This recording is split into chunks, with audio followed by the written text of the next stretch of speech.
Saya lanjutkan, Yang Mulia. Silakan. Majelis Hakim Konstitusi yang kami muliakan. Kami berdoa semoga Majelis Hakim Konstitusi yang mulia diberikan kesehatan dan kekuatan dalam memeriksa sengketa hasil pemilihan umum Presiden dan Wakil Presiden 2024. Memeriksa dengan hati yang jernih dan berjalan dalam koridor konstitusi, hukum, dan moral yang menuntun kita semua. Izinkan kami yang mulia tidak mengikuti sistematika yang dibuat oleh Mahkamah Konstitusi. Kami ingin memulai dengan membaca sebagian dari petitum yang akan kami sampaikan, lalu diikuti dengan penjelasan mengapa kami melakukan hal ini. Ini memang tidak lazim, namun kami percaya bahwa Majelis Hakim yang mulia perlu memahami urgensi dari sengketa Pilpres 2024 ini dalam perjalanan kehidupan kita berbangsa dan bernegara, terlebih-lebih dalam perjalanan reformasi yang kita mulai sejak tahun 1999. Reformasi, sebagaimana kita ketahui, adalah titik balik sejarah setelah 32 tahun berada dalam pemerintahan otoriter Orde Baru, di mana demokrasi hanya hiasan bibir, di mana pemilihan umum hanyalah pro forma, di mana kecurangan pemilihan umum sudah menjadi norma, dan di mana hak berdemokrasi dipenggal oleh kebijakan otoritarian yang dikendalikan oleh pemerintahan militer, di mana masyarakat sipil hanya menjadi pelengkap penderita. Reformasi adalah masa depan Indonesia. Masa depan demokrasi, supremasi hukum, hak asasi manusia, pluralisme, dan kesejahteraan.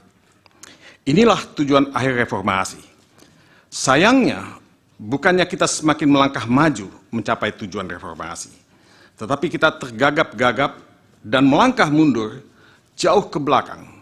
Demokrasi kita menjadi flawed democracy atau demokrasi cacat, dan negara kita menjadi negara yang rapuh atau fragile state, dan negara yang menjalankan kebijakan represif atau illiberal policies.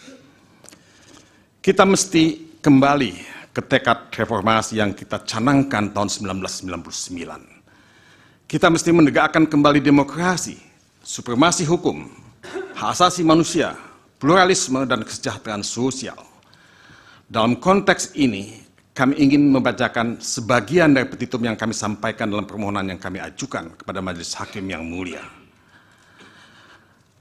Petitum tersebut adalah yang ketiga, mendiskualifikasi Haji Prabowo Subianto dan Gibran Rakabuming Raka selaku pasangan calon peserta pemilihan umum Presiden dan Wakil Presiden tahun 2024. Yang keempat, memerintahkan kepada Komisi Pemilihan Umum untuk melakukan pemungutan suara ulang untuk pemilihan Presiden dan Wakil Presiden tahun 2024 antara Haji Anies Rashid Baswedan, Haji Muhaimin Iskandar sebagai pasangan calon nomor urut 1, dan Ganjar Pranowo dan Profesor Mahfud MD selaku pasangan calon nomor urut 3 di seluruh tempat pemungutan suara di seluruh Indonesia selambat-lambatnya pada tanggal 26 Juni 2024. Majelis Hakim yang kami muliakan, petitum ini kami bacakan di awal karena kami ingin meminta perhatian Majelis Hakim Konstitusi yang mulia untuk melihat urgensi perkara perselisihan hasil pemilihan umum tahun 2024 kali ini. Pilpres 2024 kali ini bukanlah pemilihan umum Presiden dan Wakil Presiden biasa. Tetapi seperti yang banyak dikeluhkan oleh banyak orang, bahwa Pilpres 2024 dipenuhi oleh berbagai pelanggaran pemilihan umum yang seharusnya dilakukan secara langsung, umum, bebas, rahasia, jujur, dan adil, seperti yang dimaksudkan dalam pasal 22E Undang-Undang Dasar Negara Republik Indonesia tahun 1945. Pasal 22E Undang-Undang Dasar 1945 sudah dilanggar secara terang-terangan. Pelanggaran yang terjadi, yang oleh sebagian orang disebut sebagai kejahatan, akan kami buktikan kemudian pada bagian selanjutnya. Namun perlu kami tekankan bahwa pembuktian itu menurut MKRI, bahwa pembuktian itu menuntut Mahkamah Konstitusi untuk berani melakukan pembuktian yang tidak sempit, terbatas pada perbedaan perolehan suara antar pasangan calon presiden dan wakil presiden. Pembuktian harus dilakukan secara menyeluruh, mencakup pelanggaran atau kejahatan yang terjadi pada pra-pencoblosan, pencoblosan, dan pasca pencoblosan. Dalam perkara PHPU, Presiden dan Wakil Presiden selama ini, MKRI hanya menyentuh persoalan perolehan suara dan perbedaan perolehan suara. Mahkamah Konstitusi tidak melihat keseluruhan integritas pemilihan umum, di mana proses pada tahap pra-pencoblosan, pencoblosan, dan pasca pencoblosan itu menjadi bagian yang tidak terpisahkan. Desain konstitusional kewenangan Mahkamah Konstitusi dalam menyelesaikan persoalan PHPU, termasuk pemilihan umum presiden dan wakil presiden, adalah desain yang luas dan menyeluruh, dalam artian memeriksa semua pelanggaran yang terjadi pada semua tahapan. Makna pasal 24C ayat 1 Undang-Undang Dasar 1945 jelas mengamanatkan Mahkamah Konstitusi untuk menyelesaikan PHPU itu dengan melihat semua pelanggaran dalam semua tahapan. Saya tidak akan membacakan isi pasal 24C ayat 1, saya akan lanjut saja, tapi itu yang ditulis pada pasal 24C ayat 1. Ada frasa di dalam pasal itu yang berbunyi memutus perselisihan tentang hasil pemilihan umum. Frasa ini adalah frasa yang luas dan menyeluruh, di mana maksud dari pembuat pasal ini jelas bahwa Mahkamah Konstitusi berwenang, malah berkewajiban untuk memeriksa perkara PHPU, Presiden dan Wakil Presiden secara lengkap melihat semua tahapan dalam perspektif yang holistik. Inilah desain konstitusional yang bisa kita simpulkan hanya dengan membaca bunyi pasal itu. Kita tidak membutuhkan tafsir lain, karena tafsirnya sangat jelas, malah tidak memerlukan penafsiran sama sekali. Kami memohon Mahkamah Konstitusi untuk keluar dari praktek penyelesaian sengketa PHPU, Presiden dan Wakil Presiden yang sempit, yang hanya memeriksa perolehan dan perbedaan suara para calon presiden dan wakil presiden. Peraturan perundangan di bawah Undang-Undang Dasar 1945 tidak bisa meredusir kewenangan Mahkamah Konstitusi dalam menyelesaikan sengketa PHPU Presiden dan Wakil Presiden menjadi hanya sebatas perolehan dan perbedaan perolehan suara yang mereka dapatkan pada saat pencoblosan. Kalau Mahkamah Konstitusi tetap memeriksa persoalan sengketa PHPU Presiden dan Wakil Presiden sebatas perolehan dan perbedaan suara semata, maka Mahkamah Konstitusi dapat dikatakan telah melanggar pasal 24C ayat 1 Undang-Undang Dasar 1945. Mahkamah Konstitusi tidak saja memilih berada dalam zona nyaman karena tidak menggunakan kewenangannya, tapi sekaligus Mahkamah Konstitusi ikut melanggar pelaksanaan asas pemilihan umum yang langsung, umum, bebas, rahasia, jujur, dan adil. Jadi Majelis Hakim Mahkamah Konstitusi yang mulia memiliki beban sebagai the guardian of the constitutions untuk menjaga terselenggaranya pemilihan umum yang berintegritas, dalam artian langsung, umum, bebas, rahasia, jujur, dan adil. Pada saat Mahkamah Konstitusi menemukan bukti bahwa Pilpres 2024 itu tidak memiliki integritas sama sekali, penuh dengan pelanggaran dan kejahatan pemilihan umum dalam tanda kutip, maka satu-satunya pilihan buat Majelis Hakim Konstitusi yang mulia adalah membatalkan hasil pemilihan umum, yang dalam hal ini berarti mendiskualifikasi pasangan calon yang tidak memenuhi syarat dan atau melanggar peraturan perundangan, serta memerintahkan pemungutan suara ulang. Inilah putusan konstitusional, putusan yang sesuai dengan hukum dan keadilan. Majelis Hakim yang kami muliakan, Mahkamah Konstitusi lahir sebagai anak kandung reformasi yang dimaksudkan untuk menjaga konstitusi. Karena itu dia disebut sebagai the guardian of the constitution. Dan untuk mencegah terulangnya pelanggaran konstitusi yang dilakukan pada zaman pemerintahan Orde Baru. Mahkamah Konstitusi karenanya memiliki tempat dan peran sangat strategis dalam kehidupan berbangsa dan bernegara. Sebelum reformasi, tidak ada Mahkamah Konstitusi. Yang ada adalah Mahkamah Agung.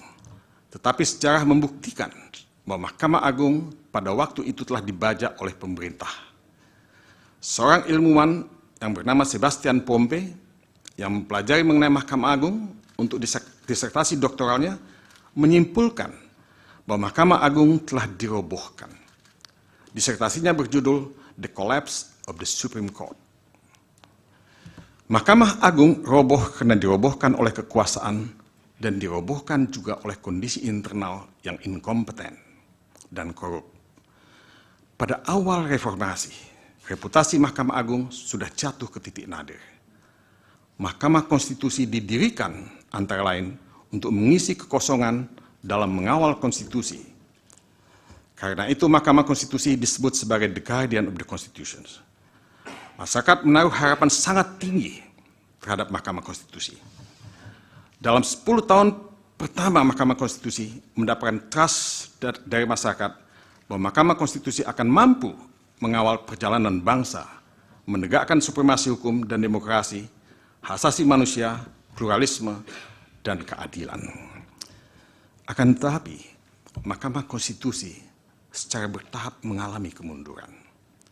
Bukan saja karena putusan-putusan yang mencederai rasa keadilan, tetapi juga karena korupsi yang melibatkan hakim konstitusi termasuk ketuanya Akil Mukhtar. Puncak dari robohnya dan hancurnya kredibilitas dan integritas Mahkamah Konstitusi terjadi ketika putusan Mahkamah Konstitusi nomor 90 dilahirkan, di mana nepotisme dan kolusi tampil secara telanjang di depan mata kita. Di mana seorang paman yang menjabat sebagai ketua Mahkamah Konstitusi berhasil melahirkan putusan yang melanggar hukum dan etika, memberikan karpet merah kepada keponakannya, Gibran Rakabuming Raka, untuk menjadi calon wakil presiden dari Prabowo Subianto. Tidak berlebihan kalau disebutkan bahwa Mahkamah Konstitusi telah berubah menjadi mahkamah yang memalukan, a same institution, seperti yang ditudingkan kepada Mahkamah Konstitusi di Belarus.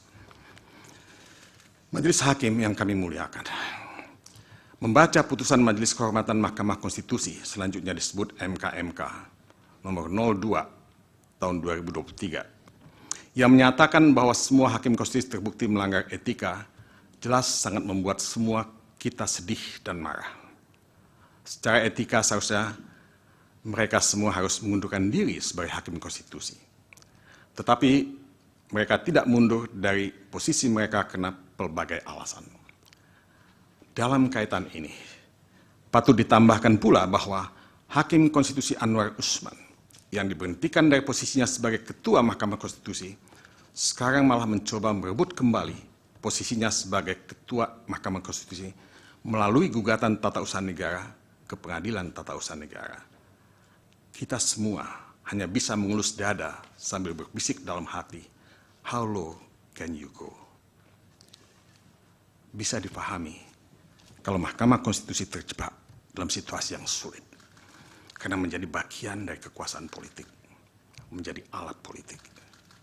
Mahkamah Konstitusi berada dalam situasi yang sangat sulit, karena hancurnya reputasi dan kepercayaan publik, karena demoralisasi yang melanda hati nurani mereka. Keadaan ini membuat mereka malu dan terhina sebagai bengawan hukum yang seharusnya dilihat sebagai the guardian of the Constitution. Mereka terjebak dalam satu situasi di mana Mahkamah Konstitusi mengalami intervensi politik, mengalami politicization of judiciary, bukan judicialization of politics, seperti yang dikatakan oleh Ramhirsi. Tugas Mahkamah Konstitusi sekarang adalah berebut kembali wibawa dan harga dirinya setelah dihancurkan oleh kekuasaan dan oleh demoralisasi dalam tubuh para hakim konstitusi. Mahkamah Konstitusi mesti bangkit, mesti melawan, mesti kembali memanggul konstitusi, sebagaimana yang diamanatkan oleh Undang-Undang Dasar 1945 dan Undang-Undang Nomor 24 Tahun 2003 tentang Mahkamah Konstitusi, sebagaimana terakhir kali diubah melalui Undang-Undang Nomor 7 Tahun 2020. Sekaranglah waktu untuk Mahkamah Konstitusi merebut kembali wibawa dan harga dirinya yang sama, yang sirna. Sekaranglah waktu Mahkamah Konstitusi menunjukkan kepada rakyat bahwa Mahkamah Konstitusi berhasil merebut kembali peran dan reputasinya sebagai Mahkamah Konstitusi yang sesungguhnya, a truly constitutional court. Bukan mahkamah keluarga, bukan mahkamah kalkulator, bukan perpanjangan tangan kekuasaan, dan bukan a same institution. Majelis Hakim yang kami muliakan, Rakyat negeri ini adalah rakyat yang mendambakan negara hukum dan demokrasi. Pancasila dan pembukaan Undang-Undang Dasar 1945 berikut batang tubuhnya menjadi dokumen bersejarah bahwa bangsa ini didirikan dengan tujuan memiliki supremasi hukum dengan semangat equality dan non-discriminatory. Kami percaya bahwa rakyat mendambakan Mahkamah Konstitusi yang menjaga konstitusi dan berani membuat putusan yang responsif terhadap suara-suara rakyat yang digelorakan maupun yang diucapkan di dalam bisikan. Dalam kaitannya dengan petitum yang tadi kami ucapkan lebih awal, maka Mahkamah Konstitusi harus berani membuat putusan mendiskualifikasi Prabowo Subianto dan Gibran Rakabuming Raka sebagai pasangan calon presiden dan wakil presiden peserta pemilihan umum presiden dan wakil presiden tahun 2024 dengan nomor urut 2. Karena pelanggaran hukum dan etika dalam proses pendaftaran yang dilakukan melalui putusan MK nomor 90 dan penerimaan serta penetapan pasangan calon nomor urut 2 oleh termohon ketika peraturan Komisi Pemilihan Umum nomor 19 tahun 2003 tentang pencalonan peserta pemilihan umum presiden dan wakil presiden masih belum diubah sama sekali. Di sini telah terjadi manipulasi hukum yang dilakukan baik oleh Mahkamah Konstitusi maupun termohon yang tanpa memperhatikan peraturan perundangan secara serta-merta memperlakukan putusan Mahkamah Konstitusi nomor 90 secara sewenang-wenang atau arbitrary. Mari kita baca pemikiran dari advokat Yusril Issa Mahendra. Dua hakim yang setuju dengan alasan berbeda atau concurring opinion jika diteliti lagi, maka jawabannya adalah menolak atau dissenting opinion. Sehingga lanjutnya ada 6 hakim yang dissenting opinion terhadap aturan dan hanya 3 orang hakim setuju. Di sini saya bilang terjadi penyeludupan hukum. Ini diucapkan oleh advokat Yusril Issa Mahendra. Meskipun analisis dari advokat Yusril Issa Mahendra berbeda dengan analisis pemohon di dalam permohonan ini, di mana pemohon dalam pokok perkara akan menjelaskan bahwa putusan Mahkamah Konstitusi nomor 90 merupakan plurality decision. Karena suara mayoritas hakim terbelah dan karenanya perluasan makna pasal 169 huruf Q Undang-Undang nomor 7 tahun 2017 tentang pemilihan umum sebagaimana diubah melalui peraturan pemerintah pengganti Undang-Undang nomor 1 tahun 2022 harus dilihat pada lingkup yang paling sempit, yaitu sepanjang syarat usia 40 tahun atau berpengalaman sebagai gubernur. Namun kami menyetujui apa yang dikatakan oleh advokat Yusril Issa Mahendra, bahwa terdapat penyeludupan hukum yang secara terang-terangan dilakukan di muka publik tanpa rasa malu. Lebih jauh, putusan Mahkamah Konstitusi nomor 90 telah secara nyata disebut sebagai putusan yang dibuat oleh Hakim MK RI yang melakukan pelanggaran berat prinsip ketidakberpihakan dan telah mencoreng reputasi Mahkamah Konstitusi. Putusan MK nomor 02 MK L/11/2023 menyatakan bahwa berkenaan dengan pelanggaran kode etik dan perilaku hakim yang telah terbukti dilakukan oleh hakim terlapor, Majelis Kehormatan menilai bahwa perbuatan yang dilakukannya adalah penyimpangan yang melenceng jauh dari koridor lurus yang ditetapkan oleh Sabta Karsa Utama sebagai rambu-rambunya. Perbuatan yang ikut serta mengadili dan memutus perkara dengan potensi benturan kepentingan dan kemudian putusan dimaksud memberi keuntungan kepada kerabatnya merupakan pelanggaran berat prinsip ketidakberpihakan. Perilakunya pun telah mencoreng reputasi Mahkamah Konstitusi yang digadang-gadang memiliki citra sebagai institusi. Imbasnya, pelanggaran yang dilakukan hakim terlapor pun membuat pudar kepercayaan publik kepada MK. Padahal dalam waktu dekat MK dihadapkan oleh persoalan maha dahsyat untuk menyelesaikan persoalan perselisihan hasil pemilihan umum yang syarat dengan kepentingan politik. Termohon sebagai penyelenggara pemilu memperburuk pelanggaran hukum yang terjadi ketika menerima dan menetapkan pasangan calon nomor urut 2. Padahal PKPU nomor 19 belum sama sekali diubah. Rezim PKPU nomor 19 tahun 2023 masih mensyaratkan usia 40 tahun untuk dipenuhi oleh calon presiden dan wakil presiden. Ironisnya, termohon merasa tidak perlu mengubah PKPU nomor 19 tahun 2003 terlebih dahulu untuk menerima dan menetapkan pasangan calon nomor urut 2. Termohon dengan demikian secara sengaja, by intention, melanggar ketentuan perundang-undangan dengan telanjang. Jadi pendaftaran pasangan calon nomor urut 2 harus dikatakan mengandung cacat juridis dan harus dibatalkan atau voidable. Bisa dimengerti kalau para komisioner termohon dilaporkan ke Dewan Kehormatan Penyelenggara Pemilu atau DKPP. Dan DKPP pun telah menyatakan termohon melanggar etika dan memberikan peringatan keras tertulis kepada Ketua KPU Hashim Asyari. Saya tidak membacakan apa yang ditulis oleh DKPP. Tapi itu diberikan peringatan keras terakhir. Sangat jelas bahwa pendaftaran dan penetapan pasangan calon nomor urut 2 melanggar hukum dan etika, cacat prosedural, dan harus dibatalkan. Tetapi harus ditambahkan pula bahwa keseluruhan proses pemilihan umum dalam hal ini Pilpres 2024 penuh dengan pelanggaran yang serius yang harus dikategorikan sebagai pelanggaran yang sifatnya terstruktur, sistematis, dan masif atau TSM.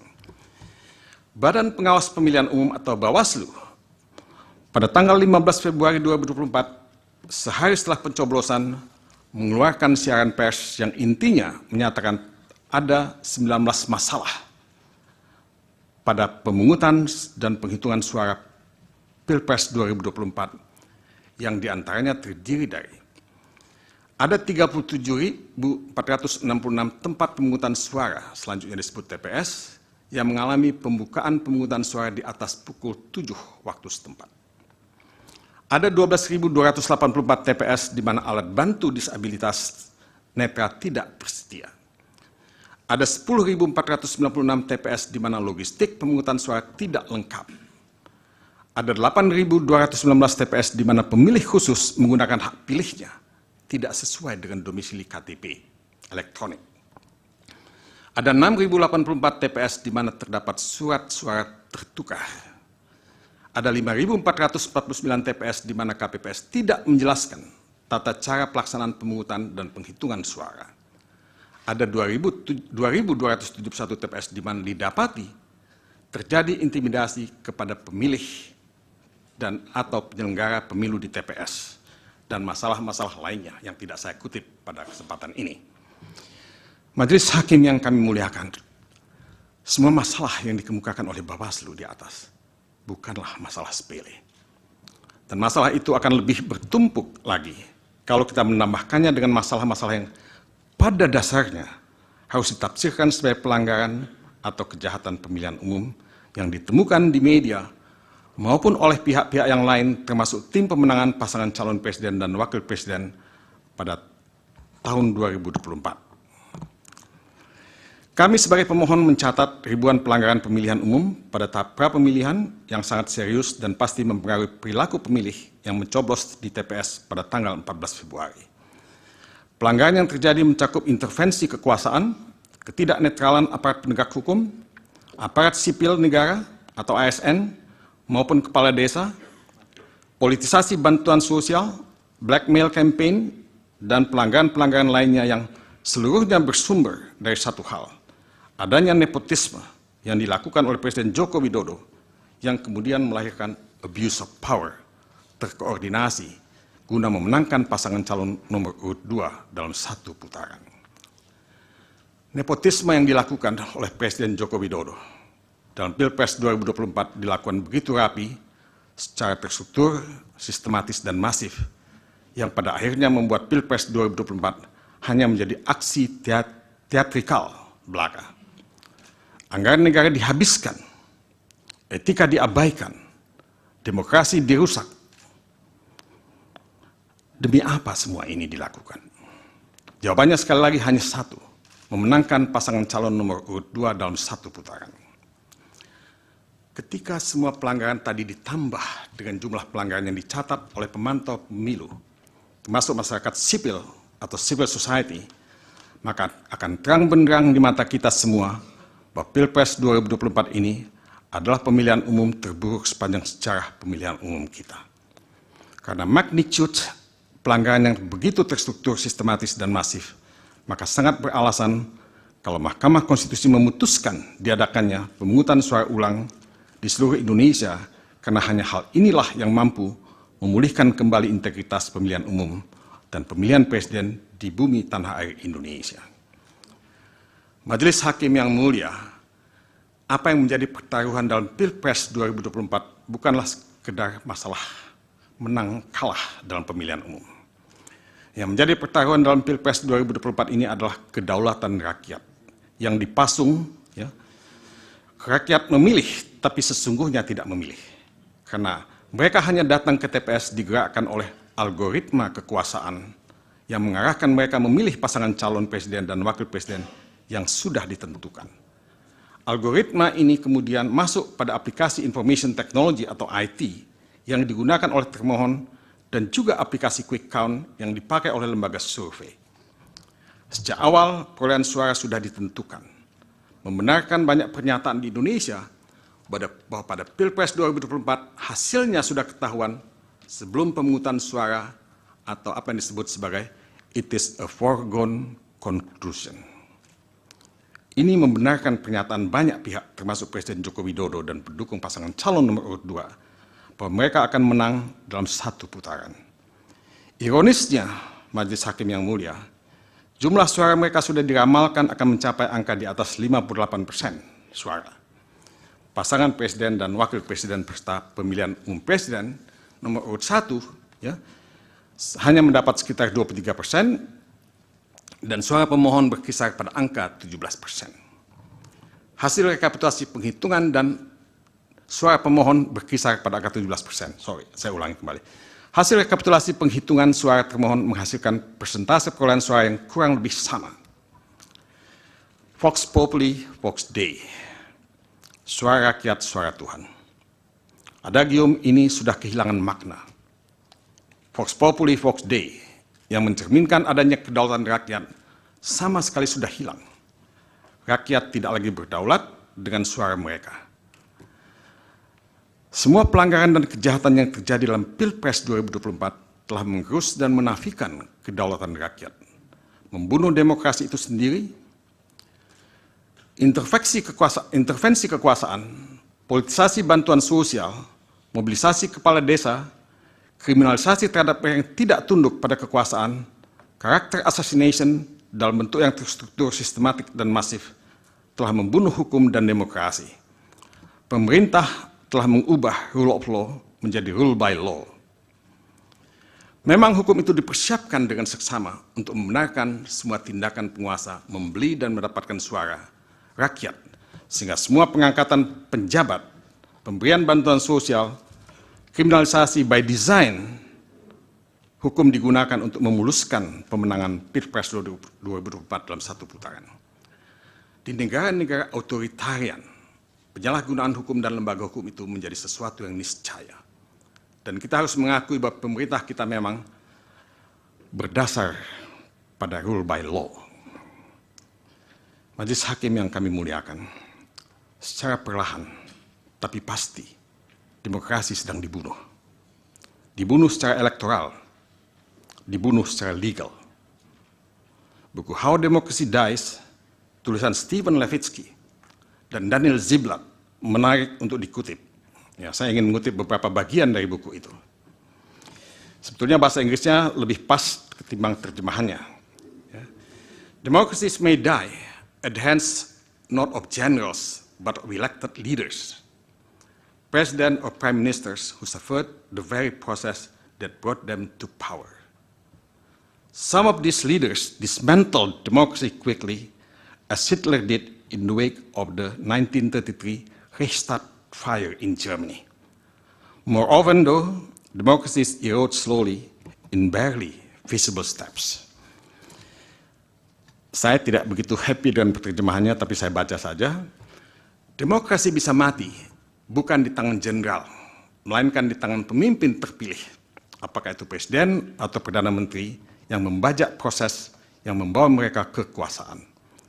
Beberapa pemimpin demikian membubarkan demokrasi dengan cepat, seperti Hitler sesudah kebakaran Reichstag 1933 di Jerman.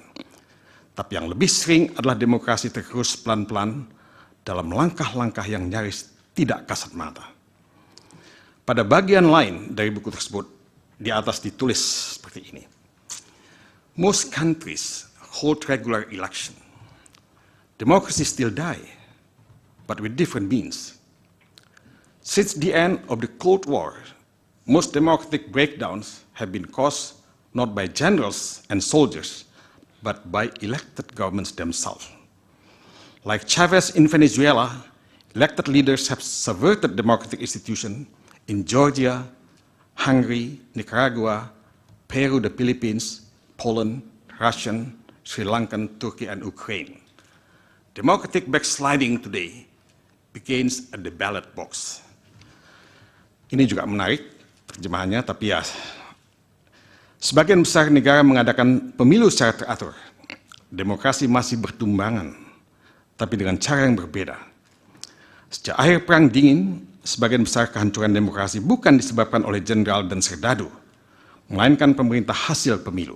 Seperti Chavez di Venezuela, para pemimpin terpilih telah membajak lembaga-lembaga demokrasi di Georgia, Hungary, Nicaragua, Peru, Filipina, Polandia, Rusia, Sri Lanka, Turki, dan Ukraina. Kemunduran demokrasi hari ini dimulai di kotak suara. Saya ingin mengutip satu lagi. Kutipan di bawah ini menyimpulkan apa yang terjadi yang sebetulnya juga terjadi di negeri kita tercinta ini. Many governments' efforts to subvert democracy are legal, in the sense that they are approved by the legislators or accepted by the courts. They may even be portrayed as efforts to improve democracy, making judiciary more efficient, combating corruption, or cleaning up the electoral process. Newspapers still publish, but both or bullied into the self-censorship. Citizens continue to criticize the governments, but often find themselves facing tax or other legal troubles. They show public confusion. People do not immediately realize what is happening. Many continue to believe they are living under a democracy. Artinya, banyak upaya pemerintah membajak demokrasi itu legal, dalam arti disetujui lembaga legislatif atau diterima lembaga yudikatif. Boleh jadi upaya-upaya itu bahkan digambarkan sebagai upaya memperbaiki demokrasi, membuat pengadilan lebih efisien, memerangi korupsi, dan membersihkan proses pemilu. Koran-koran masih terbit, tapi sudah dibeli atau ditekan sehingga menyensor diri. Rakyat terus mengkritik pemerintah, tapi lantas menghadapi masalah pajak atau hukum lainnya. Timbul kebingungan publik. Orang tidak langsung menyadari apa yang terjadi. Banyak yang percaya bahwa mereka masih hidup dalam demokrasi. Majelis Hakim yang mulia, apakah demokrasi kita sudah mati? Demokrasi kita masih belum mati. Tapi demokrasi kita bisa mati kalau kita tidak berbuat sesuatu untuk menyelamatkan demokrasi. Mahkamah Konstitusi memanggul beban di pundaknya untuk menyelamatkan demokrasi. Dan perkara sengketa Pilpres 2024 ini adalah pintu masuk untuk Mahkamah Konstitusi membantu menyelamatkan demokrasi.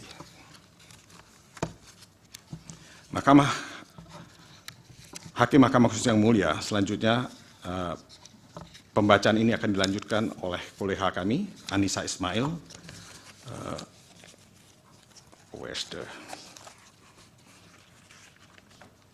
Mohon maaf yang mulia, saya lihat sebentar. Kok tidak ada ya? Oh ini. Mohon maaf yang mulia.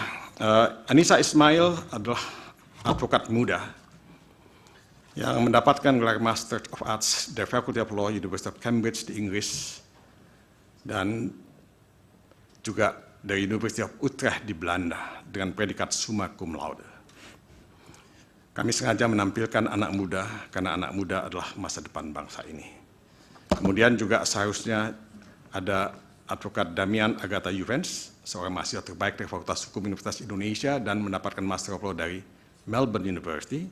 Dan kemudian juga Ragado Yosudiningrat, ya, yang mendapatkan gelar doktoral di Universitas Trisakti dan juga sekolah di Erasmus, ya, di negeri Belanda.